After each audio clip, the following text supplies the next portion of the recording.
ಸಂಸ್ಥೆ ಸಣ್ಣದಾಗಿ ಕಟ್ಟಿದ್ದೀನಿ ನಾನು. ಇದನ್ನು ದೊಡ್ಡ ಮಾಡಬೇಕು ಹೊರತು ಯಾವುದೇ ರೀತಿ ಕೊಂಬೆನ ಕಡಿಬಾರ್ದು ಅಥವಾ ಕಡೆ ಬಂದವ್ರನ್ನ ನೀವು ಪ್ರತಿಭಟಿಸಬೇಕು, ಅವ್ರಿಗೆ ಅವಕಾಶ ಕೊಡಬಾರ್ದು. ಅದು ನಾವು ತಿಂದ ಅನ್ನಕ್ಕೆ ಋಣ ತೀರಿಸೋದು. ಆ ಋಣ ತೀರಿಸೋಂಥ ಕೆಲಸನ ನೀವು ವಿದ್ಯಾರ್ಥಿಗಳಾಗಿರೋರು, ಅಧ್ಯಾಪಕರಾಗಲಿ, ಸಂಸ್ಥೆಯವರಾಗಲಿ, ಟ್ರಸ್ಟ್ನವರಾಗಲಿ, ಕುರುಬರ ಸಂಘದವರಾಗಲಿ, ನಮ್ಮ ಸಮಾಜದ ಬಂಧುಗಳು ಯಾರೇ ಆಗಿರಲಿ, ಸಮಾಜ ಅಲ್ಲ ಬೇರೆ ಸಮಾಜದವರು ಇಲ್ಲಿಗೆ ಸಹಾಯ ಮಾಡಿದ್ದಾರೆ.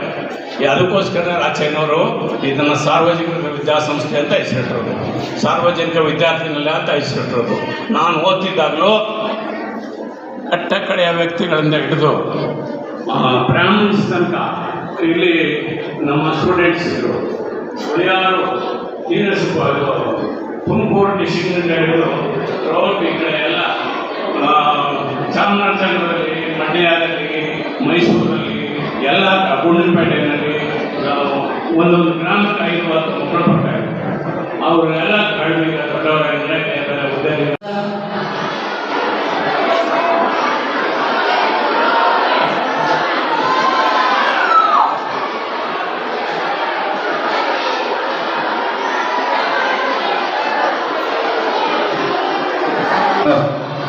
ಮುಂದೆ ದಯಮಾಡಿ ಸುತ್ತೂರಿನ ಒಂದು ಶಾಲೆ ಶಿಕ್ಷಕರು